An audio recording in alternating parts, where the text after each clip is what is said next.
Proverbs 1, chapter 1, verse 1 to 7. The Proverbs of Solomon, son of David, king of Israel, to know wisdom and instruction, to understand words of insight, to receive instruction in wise dealing, in righteousness, justice, and equity, to give prudence to the simple, knowledge and discretion to the youth. Let the wise hear and increase in learning, and the one who understands obtain guidance. To understand a proverb and a saying, the words of the wise and their riddles. The fear of the Lord is the beginning of knowledge. Fools despise wisdom and instruction. Amen. Dear Lord, thank you for the opportunity to open your word, and Father, in every page and passage and sentence we find your wisdom. Father, we ask that as I bring your word this morning, that it will not be my words, it might not be my thoughts, but that through me you might work this morning, and that you might open the hearts and the eyes and the ears of those who hear your word this morning. Fill us with knowledge and wisdom so that we might understand who you are, and that all we do, that it might be for your glory alone. It's in Christ's name we ask. Amen.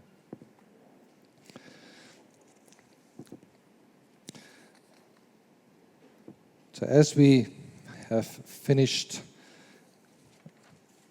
with 1 Samuel, it's also in a way that we have looked at how foolish Saul acted, and how the people of Israel have put their trust into a king they have chosen. But in a way, it circled back to exactly where they were at the beginning. So, most of you probably saw this this morning, and no, it was not someone who left his tomato here while he was making his sandwich. But this is a tomato. And having a quick conversation with Matt this morning, I raised the question to Matt, just to check my facts, is a tomato a fruit? Now, if you look from a classification point of view, the classification would tell you that it is a fruit, and that it is because it bears seeds. And what makes it different from a vegetable, it doesn't grow from a root or from a leaf. And that is the knowledge part. But wisdom tells me not to take this and put this into a fruit salad. And growing up in my home and making fruit salad, I never saw my mother putting a tomato, a cherry tomato, a Roma tomato into a fruit salad. And even when we took a fruit salad to Luke's the other night, he would agree that he did not find a single tomato in the fruit salad, because that would have been totally odd. But that is how wisdom works, is that we gather an amount of knowledge, and how we apply it to our lives, that is the outflow, and that becomes wisdom. And in the same way, when we look at the book of Proverbs, which was written by Solomon, we see that there are certain characteristics from Proverbs that stands out. For example, the fear of the Lord is the beginning of wisdom. We see that, and we saw it now in verse 7. The way of wisdom leads to life. And the Proverbs illustrates general principles. And I think one thing to understand from the beginning is that Proverbs is not a promise. It does not make a promise. Very important to understand. But in fact, the purpose of the book of Proverbs is to collect the wisdom, what we have seen through ancient Israel, and offer both instruction and example of a godly living. And what we see throughout the book of Proverbs is three things that stands out. Is man's relationship with God. When he looks at to God in the relationship, it's his trust, his humility, the fear of the Lord's righteousness. And when we look at the second point, is man's relationship with himself. He recognizes his own foolishness. He recognizes his own character, his speech. He looks at his self-control. And the third thing that Proverbs shows us is our relationship towards others. Your friends, your enemies, faithfulness. As a father to your children and husband to your wife, vice versa, mother to a child and wife to her husband. And most important also to remember the children this morning. And children, how you look towards your parents. So the book of Proverbs functions as to shape character and to promote virtue and commandments done and written by Moses. And Proverbs is about a lifestyle of knowing wisdom and instruction and the fear of the Lord. But we also see God's presence within wisdom and in Proverbs. So God's presence is manifested in the book of Proverbs in a personification of wisdom, since God is the source of wisdom. And when we look in the fear of the Lord, a theological principle, we see that it's rooted in Israel's covenant relationship with God. We see how it looks even today in our lives. And I believe that the wisdom that was taught from generation to generation, passed on, was of very importance. As we have seen from Deuteronomy 6, verses 4 to 7, and it says, "Hear, O Israel, the Lord your God is one. You shall love the Lord your God with all your heart and with all your soul and with all your might. And these words that I command you today shall be in your heart. And you shall teach them diligently to your children, and shall talk of them when you sit in your house, and when you walk by the way, and when you lie down, and when you rise." So we see the importance of passing on wisdom from generation to generation is important. And this is the meaning of wisdom to your children and how they mature. And even if we talk about children, and I will be pointing to that today a lot, is we also talk about children when it's new to the faith. When you are a newly converted, still immature, not having reached maturity yet, not eating solid food yet. But it's important, I think, as we go through the book of Proverbs, we need to understand the author and where the author comes from. Now, the introduction of the book of Proverbs gives us three distinct indications that Solomon wrote it, and towards the end, we also saw other writers. But who was Solomon? We can say, well, he was the son of David. So why is this important then? Well, because he was the king of Israel. Well, that does not answer our question on who is Solomon. And you could have read it from the first passage that Solomon was the son of King David, and he was the king of Israel. But yet, if we look at why Solomon wrote the book of Proverbs, we have to take one step back to 1 Kings. And we see that the life of David, who God has described as a man to his own heart, comes to an end. And therefore, he had to appoint someone who would follow up after him to sit on the throne. And so we read in 1 Kings 2, verses 10 to 12. It says, "Then David slept with his fathers and was buried in the city of David. And the time that David reigned over Israel was 40 years. He reigned 7 years in Hebron and 33 years in Jerusalem. So Solomon sat on the throne of David his father. and his kingdom was firmly established. But one thing we notice is just before David passed away, he called his son Solomon, and he gave him some instructions. And it says in chapter 2, when David's time drew near, he commanded Solomon his son, saying to him, I am about to go away of all the earth.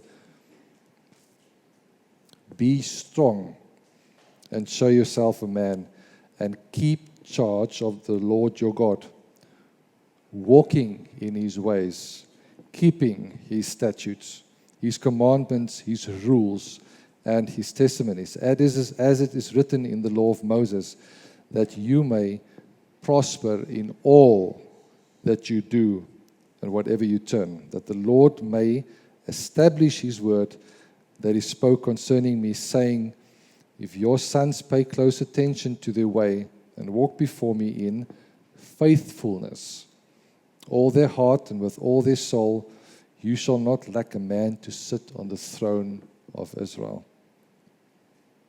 Whoa. If I was Solomon at that time, I would have said, thank you very much, Father, but I think this is quite a tall order. How do I match up to this? You've heard the stories of David as he conquered all the nations and how he fought many enemies. How about the fact that your father killed the biggest Philistine with only one shot? How is that for bragging rights? But now Solomon, a young man, saw himself in a different light. His father is about to die, and he's giving him these instructions how to rule like his father did. What could he do? Well, he couldn't do anything out of his own power. And we read in how God appeared to Solomon in 1 Kings 3, one night in Gibeon. And the Lord asked Solomon, ask and what I shall give you. And Solomon realized the task that he had to take over his father's role was big. That this was a chosen people, a great people of the Lord. So he had to lead them. Solomon therefore replied in verse 9. He says, give your servant therefore an understanding mind to govern your people, that I may discern between good and evil. For who is able to govern this, your great people? Solomon did not ask for riches. Solomon did not ask for the Lord to extend his right arm and to wipe away his enemies. Would have made his life much easier. But he asked God for an understanding mind, a mind that could discern between good and evil.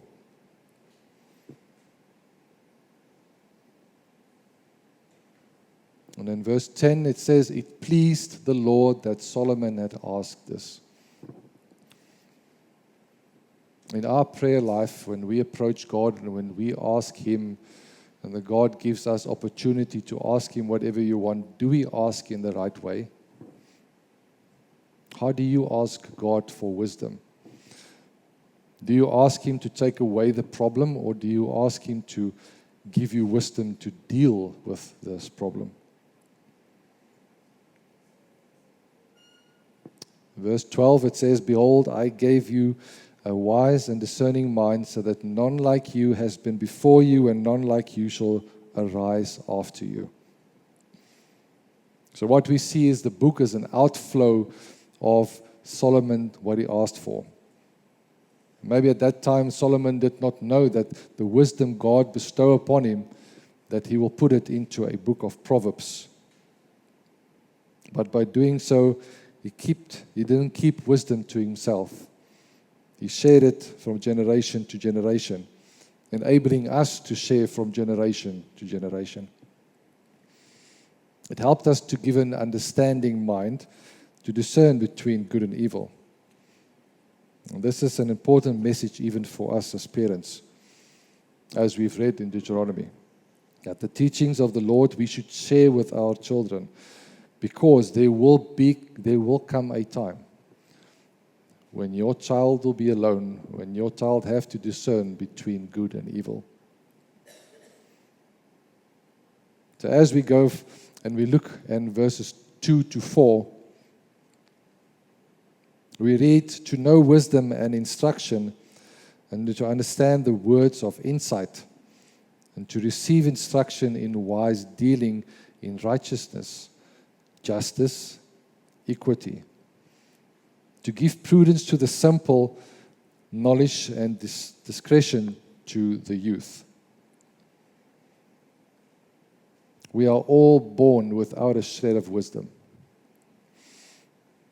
And so we all need at some point, some instruction, which is, of course, what every child hates: rebellion. The first instruction we receive is from our parents. And so godly, moral instructions from parents is crucial to a child's development, because the child is essentially a clean slate. And so when Scripture points to those who turn to Christ, we will understand that they too, newborn in Christ, are a new slate, and comes with an understanding of what they still remember from the world. And what do they need? You guessed it, they need wisdom. What would be their reaction? It would be rebellion. As a new Christian, and even those who have been in faith for some time, we still struggle with rebellion against the flesh. The flesh rebels against the Spirit, and the Spirit against the body. What we see interesting in this passage is without focusing on any of the pronouns, and just focusing on the words, you get to understand that to know, and then to receive and to give. The way it's listed here is the very things Solomon asked for from the Lord with good reason. To know wisdom and instruction, and to understand the words of insight. You cannot apply wisdom or instruction if you do not understand the words of insight. It doesn't work that way. To know wisdom and instruction is to read the book of Proverbs, which provides insight in how it is written. So many times you'll find that the second verse points towards the first verse in clarification. So in other words, you know, wisdom and instruction needs understanding also how to interpret the way that Proverbs was written. And I think from our discussion the other night, we closed with a question of where do you need wisdom? And I think one of the questions that came up, or the suggestions that came up, points to, I think, quite a few suggestions of what Bible studies we can do after the summer. And I think for sure, if we deep dive into Proverbs and have an understanding of how to interpret it, that will be good. So we need to understand of these words to ensure that knowledge gained from Scripture is applied through wisdom at the right time. So the specific purpose of this and all Solomon's Proverbs is to gain wisdom and to receive instruction and understand how to live in righteousness, justice, equality, and prudence to those who are too young to know to use discretion, and to teach them this knowledge. Isn't this how Solomon prayed to God? Give me wisdom that I might understand. Lord, I know nothing apart from you, except that you love me. And I know that you receive all the glory. Lord, I need instructions to guide your people of Israel. Your people, a rebellious people, a sinful people, an unfaithful people. Lord, I have a marriage that is falling apart. Let me not act to my own understanding, but give me wisdom. Lord, search my heart and show me where I need to change first. Lord, my children are not listening to me. They are rebellious and I cannot do it anymore. Lord, show me, give me knowledge and understanding that I might be your ambassador before my children, of your grace and your love, and display your identity in Christ, of who I am, that you have saved me from my rebellion and my bondage of sin through faith in you. A very familiar passage that we always read is in 2 Timothy 3:16. And it says, all scripture is breathed out by God and profitable for teaching and reproof, for correction and training in righteousness, that the man of God may be complete, equipped for every good work. God gave you His word. He gave you His word of wisdom to equip you for good works, that He might be pleased with you as a man or woman of God, and that you might be complete. And most of all, that He might be glorified.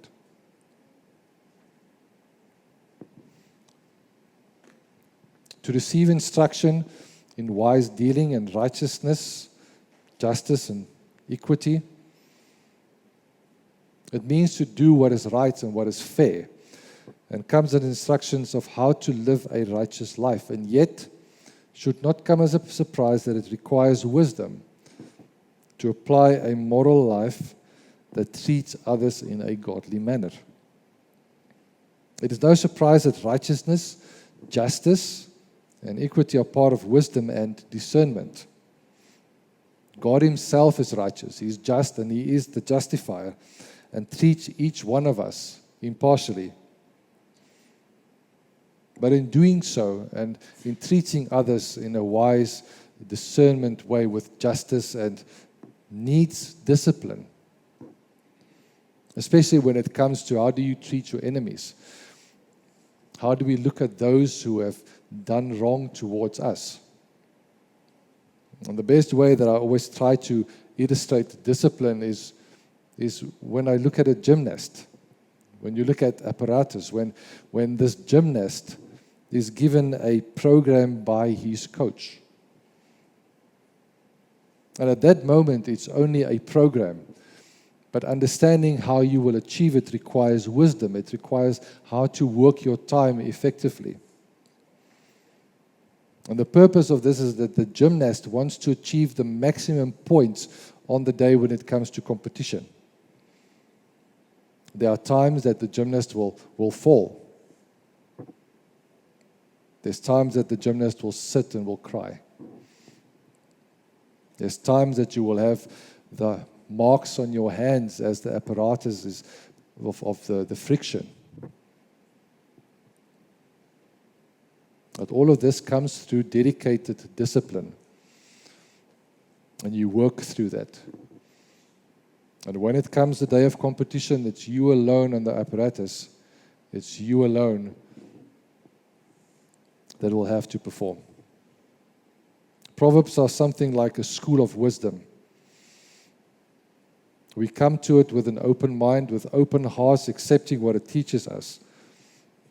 And we accept judgment, that it's justice, and we treat each other with equity.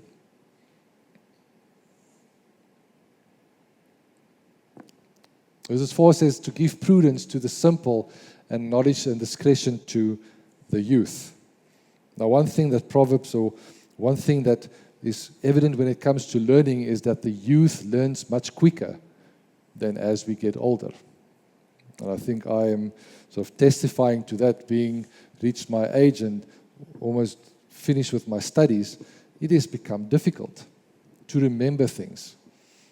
But with the youth, it is quite easy to remember. And that's why we should use the opportunities for the youth to teach them.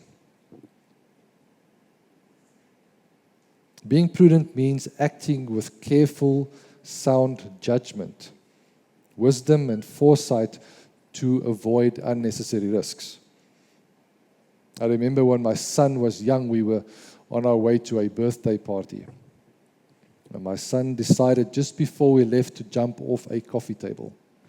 And he ended up with an egg on his head, and we had to rush to the hospital first and do some scans to make sure that everything is fine. Would he do it again? No, I don't think so. But in the Bible, being prudent means acting with godly wisdom, foresight, and careful discernment rather than acting impulsively. It involves recognizing potential dangers. Like when he got on the coffee table, he did not. Wisdom was non-existent. Did he recognize the dangers? No, he did not. What was the consequence? A bump on his head. It involves recognizing the dangers when it comes to spiritual and practical issues. And how do we discern about that? Seeking cover when it comes to danger. And prudence is deeply connected to the fear of the Lord. So let's think about it for a while. As when do we feel offended most of the times? It's when someone offends us, it feels that they've touched our self-worth, and our only quick response will be to retaliate. And then we see our sinful behaviors coming to the front, a lack of self-control. What to keep in and out of our minds, the instructions given, they are not burdensome or difficult, but they involve our stubborn hearts to obey and therefore ignore the things of the world. There's quite a few children sitting here this morning. The thing is that you should not disregard your parents' teachings. You need to be prudent and you listen with sound judgment rather than dismissing and acting impulsively. Because if there's one group that the devil, the one who's prowling around like a lion, is looking for to destroy, it is our children and it's our teenagers. As a young child or a new child in faith, these teachings are uncomfortable. When you either read it in the book of Proverbs or when you receive instructions from your parents. And that is to what parents can expect. Your flesh wants to do one thing, while the instructions you receive wants to do something else. And if you young people will take heed on their ways according to Solomon's Proverbs, they will soon gain the knowledge to discern and to be prudent. Children, one thing you do not want to do is to take unnecessary risks in your life. There are people, including me, who have been there, who've walked this way of acting foolishly. And let me tell you, it is not worth it. If there's one thing I wish I have done, is that I have read Proverbs and that I have the opportunity for instruction through the book of Proverbs. To help me through discretion, to help me to choose the right friends, to help me to choose the right places to visit. Just to mention a few.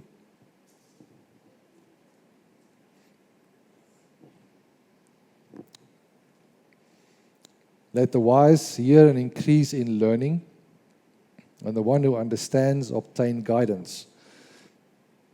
To understand a proverb and its saying, the words of the wise and their riddles. Verses 5, these proverbs ironically are also for the wise and for those discerning. It's for those who think that they do not need instruction. But the truly wise know that there's always room for improvement, to add to their learning. The one thing and the one fact is when it comes to the Word of God and when it comes to teaching, it does not stop, regardless of your age. Learning doesn't stop. Increasing wisdom and improvement moral behavior entail a long process of improvement. Pastor Javed would testify to that after 48 years, you still keep on learning. Scripture is a well without a bottom. And you can keep on adding, and it will still keep on giving to you without stop. As we move through certain stages in our lives, instructions navigate us through the problems that we experience. Matthew Henry, in his book, An Exposition of All the Books of the Old Testament and New Testament, says, and I quote, "Here is not only milk for babies, but strong meat for strong men. This book will not only make the foolish and bad wise and good, but the wise good, wiser and better." So, as we grow through the Proverbs, as we go through the book of Proverbs, we will understand life more and more. Even understanding Proverbs and the parables and the riddles of the wise. The Bible is well of instruction. As I say, you can throw your bucket down this well so many times and it will keep on bringing wisdom as you go through them.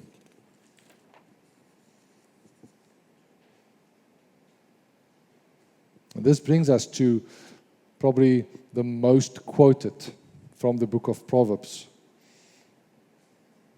But it's also the most important. It's the fear of the Lord is the beginning of knowledge. Food despises wisdom and instruction. This is the core of the Proverbs understanding. This is the basis of all wisdom, the fear of the Lord. There is no need to read the book of Proverbs if you do not fear the Lord.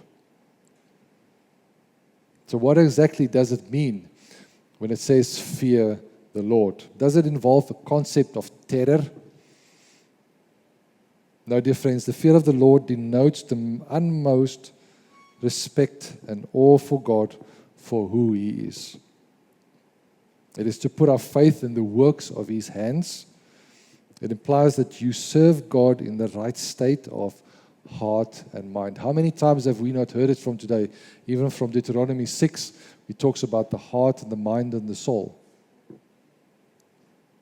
which should not be something new if we consider the first 4 of the 10 commandments.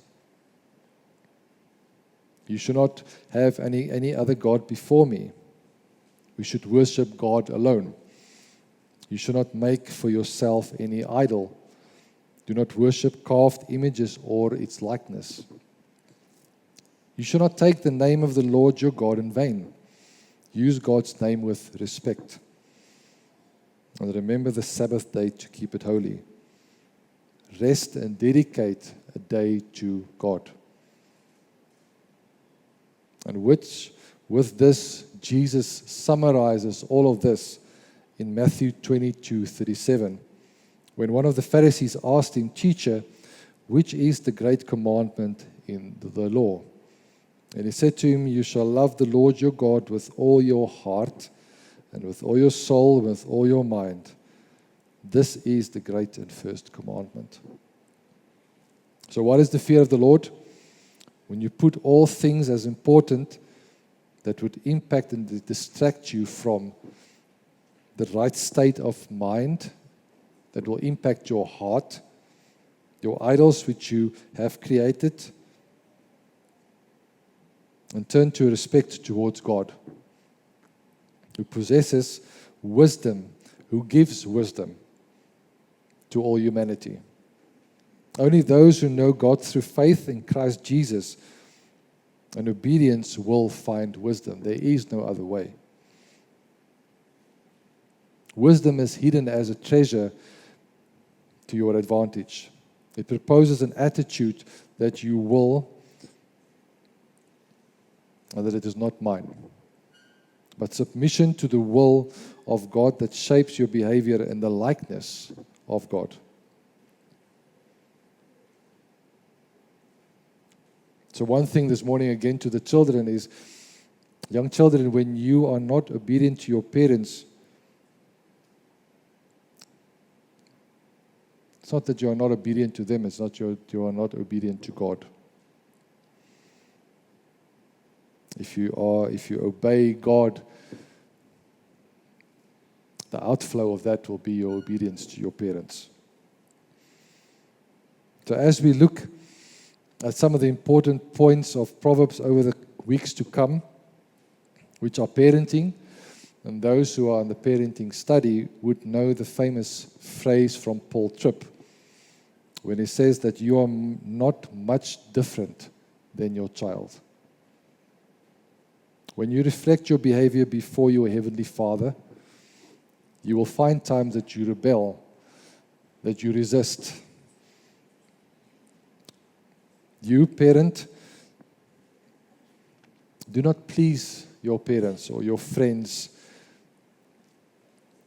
when you are forcing your children to behave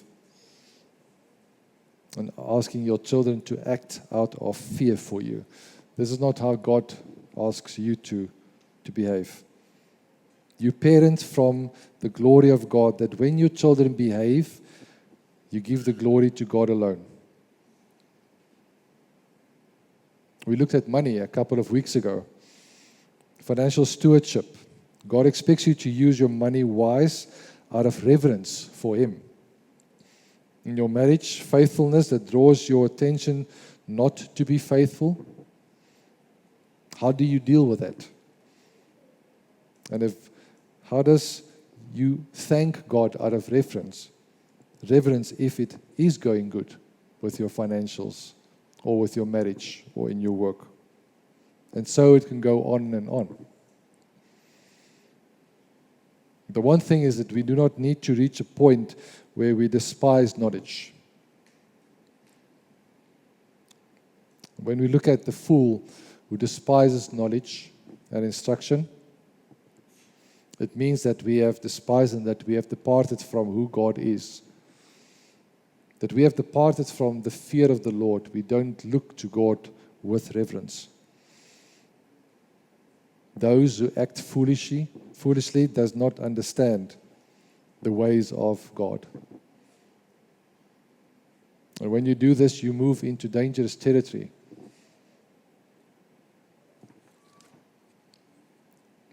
So in closing, this book has value because it deals with ordinary life. Nothing in the book of Proverbs that you will find is different from your day-to-day life. But it's filled with situations that crop up from day-to-day existence. We would be lost if we have not been for the wisdom of God, who chose to send His Son, Jesus Christ, in the flesh, putting the wisdom of the world to shame, to take the place of His creation and to die on the cross so that the righteousness of ourselves would be foolish. As Paul describes in Philippians 3, that the righteousness of all the knowledge that he had was rubbish. Indeed,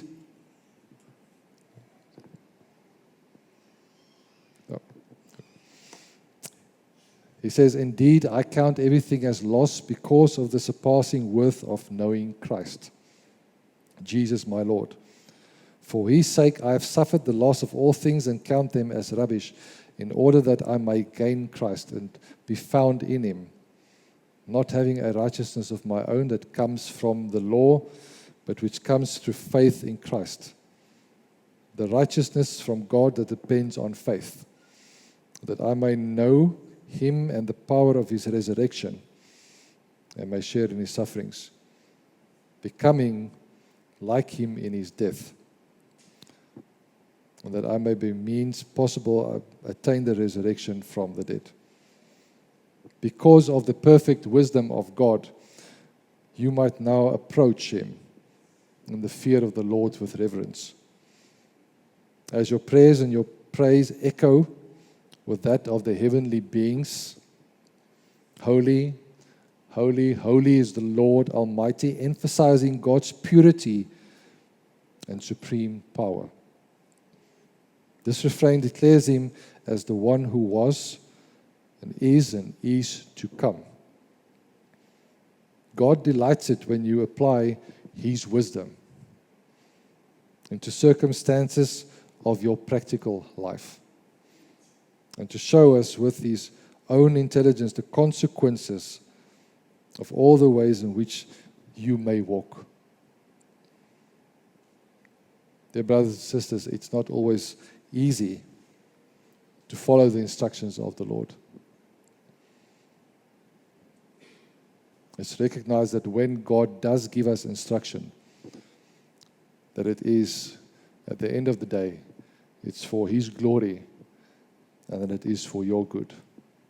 Let's pray.